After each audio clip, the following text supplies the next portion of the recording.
말씀입니다. 에스겔 17장 1절에서 10절까지 말씀은 구약성경 1173쪽에 있습니다.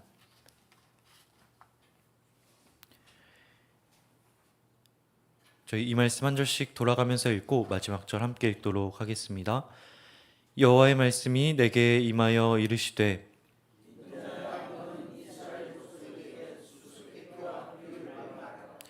여호와께서 이같이 말씀하여 이르시되 색깔이 화려하고 날개가 크고 깃이 길고 털이 숱한 큰 독수리가 레바논에 이르러 백향목 높은 가지를 꺾되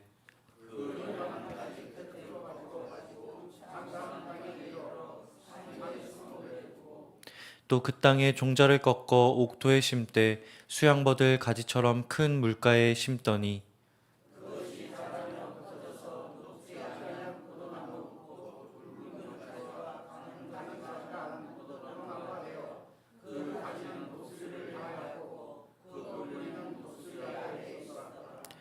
또 날개가 크고 털이 많은 큰 독수리 하나가 있었는데 그 포도나무가 이 독수리에게 물을 받으려고 그 심어진 두둑에서 그를 향하여 뿌리가 뻗고 가지가 퍼졌도다.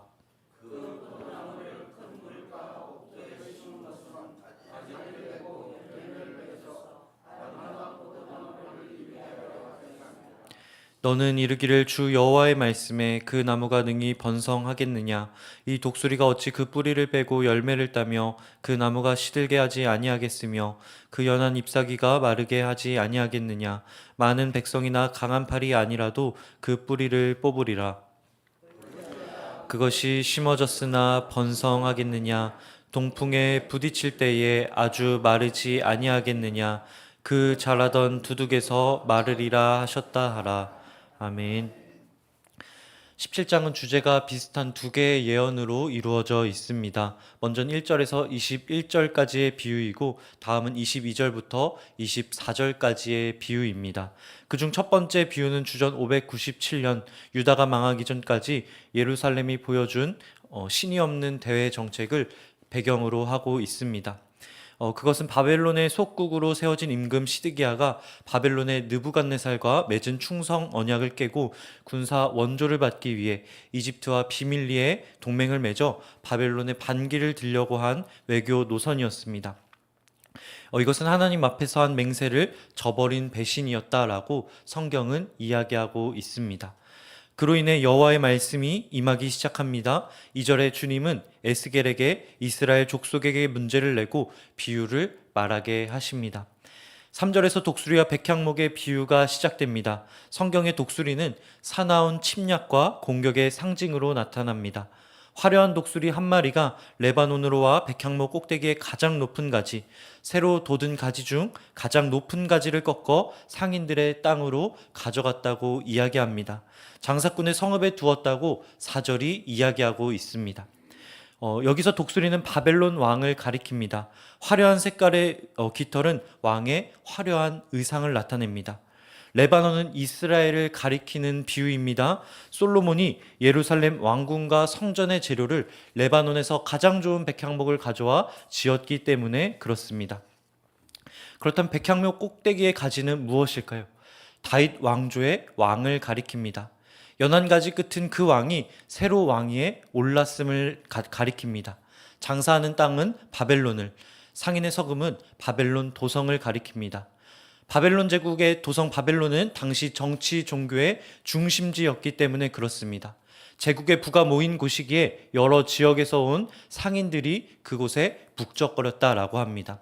다시 말해 큰 독수리 바벨론 왕이 레바논 예루살렘에 와 새로 왕위에 오른 유다 왕을 사로잡아 바벨론으로 끌고 가 포로 생활을 하게 하였다라는 말씀인 겁니다. 그것이 3절과 4절의 내용이더라라고 하는 것이죠. 큰 독수리는 장사꾼의 성으로 옮겨진 백향목 꼭대기에 새로 난 가지 대신 이스라엘에서 난 새로운 씨앗을 기름진 밭에 수양버들 가지처럼 큰 물가에 심게 됩니다. 바벨론이 이스라엘 땅에 거하는 자를 왕으로 삼았다라고 하는 것입니다. 포로로 끌려간 자가 아닌 이스라엘 땅에 있는 사람을 왕으로 세웠다라고 하는 것이죠. 그것이 자라서 낮게 퍼진 포도나무가 됩니다. 줄기는 독수리를 향하고 뿌리는 독수리 아래에 있는 것을 6절이 보게 합니다. 그 나무는 큰 가지를 뻗고 작은 가지를 내뻗습니다. 물론 6절의 말처럼 그것은 높이 자라지는 못하게 됩니다. 30m까지 자라는 백향목과 달리 포도나무는 그렇게 높게 자라지 못하기 때문에 그렇습니다. 높이에 한계가 있더라라고 하는 것이죠. 다시 말해 이 포도나무는 백향목과 달리 자신을 높일 수가 없습니다. 독수리에 의존해야 한다라는 것을 의미합니다. 독수리의 주권을 인정하고 그 안에 머물 때에 포도나무의 번성과 풍요가 보장을 받더라라고 하는 것이죠.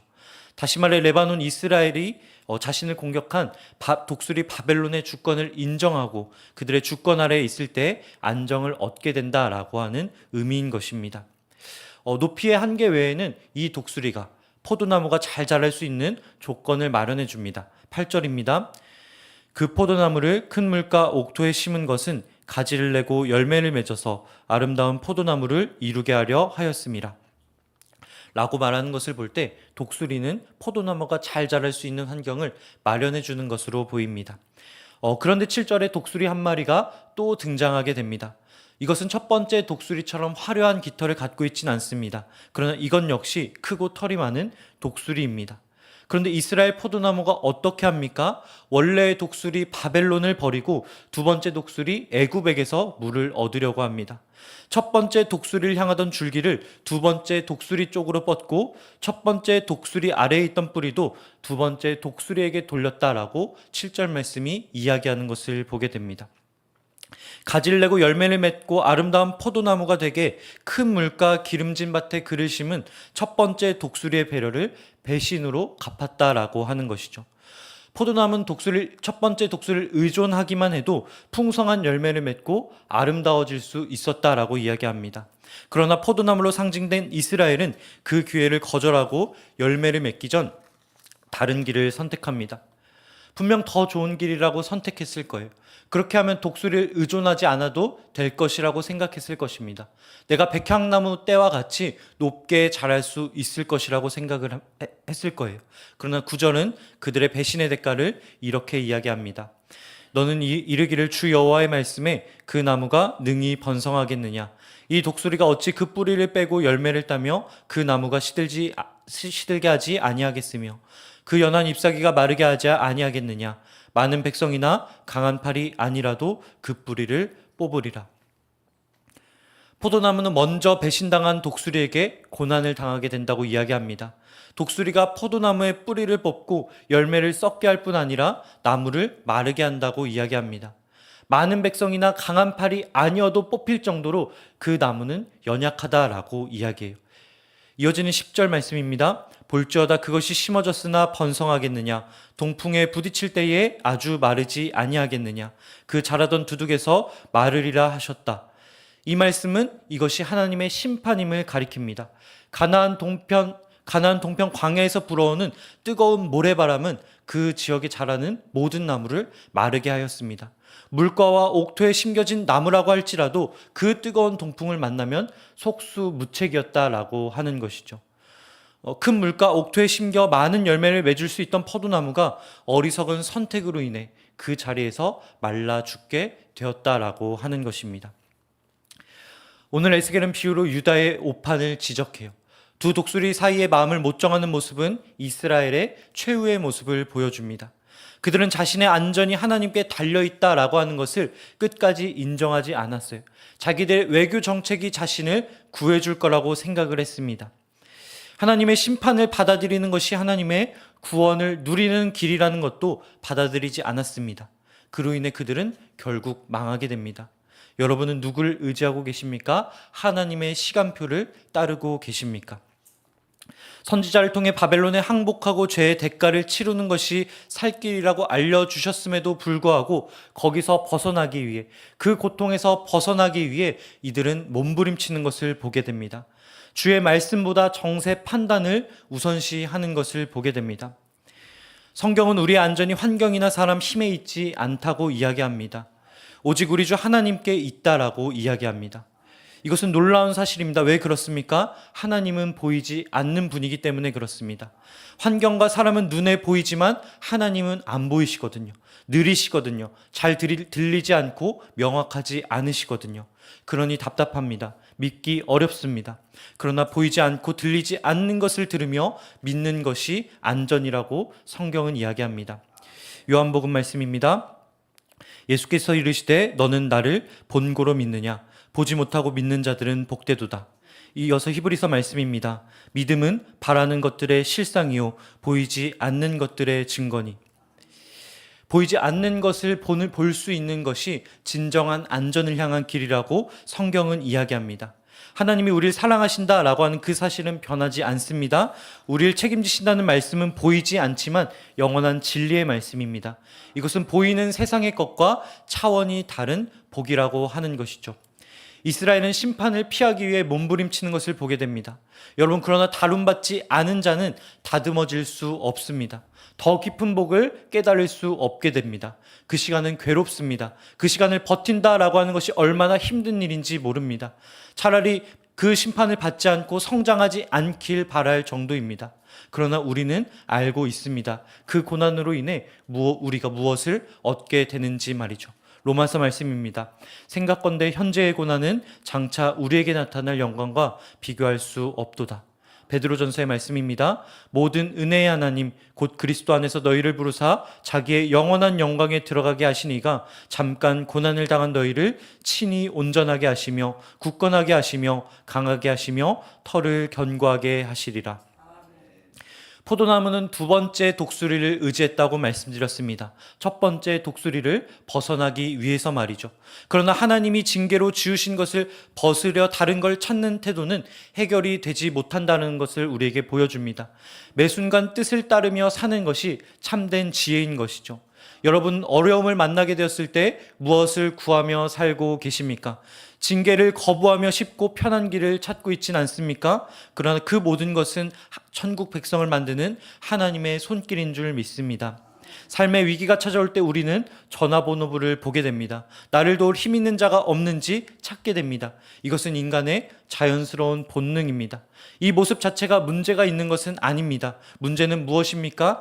참되게 의지해야 될 대상을 분간하지 못하고 갈대지팡이 같은 것을 의지하려는 태도인 것입니다. 삶의 위기를 우리가 피할 수는 없을 것입니다. 그러나 그 안에서 우리가 무엇을 의지해야 할까요? 유다는 계속해서 하나님을 보지 않고 믿지 않습니다. 그들의 풍요를 위해 우상을 섬기는 것을 보게 됩니다. 그로 인해 독수리의 지배를 받게 됩니다. 뽑히고 다시 심기며 바람에 마르게 됩니다. 결국 독수리의 통제 아래 갇히게 되더라는 것이죠. 이것이 우상 숭배자의 최후의 모습인 것입니다. 자신이 의지하던 것에 의해 도리어 지배를 받게 되더라는 것이죠. 에스겔의 비유는 우리에게 분명히 말하고 있습니다. 눈에 보이는 힘과 사람, 환경은 잠시뿐이라고 말이죠. 그것은 썩은 밧줄과 같다고 이야기합니다. 우리를 붙잡아 줄 것 같지만 결국 나를 사로잡는 밧줄이 된다고 이야기합니다. 그러나 보이지 않고 정확치 않고 명확치 않아 보여도 하나님의 사랑은 변하지 않는다라고 이야기합니다. 그분은 약속을 지키신다고 이야기합니다. 그러니 그 약속을 의지하기 바랍니다. 그 사랑을 의지하기 바랍니다. 고난 가운데 그 손을 신뢰하며 그 뜻 안에 머물 때 우리는 쓰러지지 않는 나무가 될 줄 믿습니다. 위기의 순간 갈대지팡이를 의지하지 마십시오. 반석이신 하나님만 바라보십시오. 그 믿음이 우리의 피난처와 복이 될 줄 믿습니다. 기도하겠습니다. 사랑해 주님, 감사합니다. 오늘도 말씀을 통해 우리의 안전이 환경이나 사람, 힘에 있는 것이 아님을 알려주시니 감사합니다. 위기를 만날 때 주님보다 눈앞에 힘과 조건을 먼저 보았습니다. 말씀보다 세상의 판단을 앞세운 우리의 교만을 용서하여 주옵소서. 우리 마음이 오직 주께 향하게 하여 주옵시고 어떤 고난에서도 주님의 뜻 안에 머물게 하여 주옵시며 흔들리는 순간마다 썩은 밧줄이 아닌 반석 대신 주님 위에 서게 하여 주옵시고 그 손을 신뢰하며 한 걸음씩 나아가게 하여 주옵소서. 그렇게 결단한 성도들이 주의 사랑과 약속 위에 서서 어떤 바람과 동풍에도 시들지 않는 나무와 같이 서게 하여 주옵시고 그 삶에서 풍성한 열매를 맺어 주님께 영광 돌리게 하여 주옵소서. 감사드리며 이 모든 말씀 우리 주 예수 그리스도의 이름으로 기도드립니다. 아멘.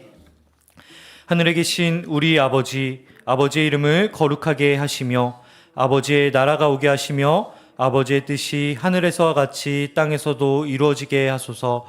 오늘 우리에게 일용할 양식을 주시고 우리가 우리에게 잘못한 사람을 용서하여 준 것 같이 우리 죄를 용서하여 주시고 우리를 시험에 빠지지 않게 하시고 악에서 구하소서. 나라와 권능과 영광이 영원히 아버지의 것입니다. 아멘. 이 시간 함께 말씀을 붙잡고 기도로 나아가도록 하겠습니다. 우리의 안전이 환경이 아닌 주께 있음을 알게 하여 주시니 감사합니다.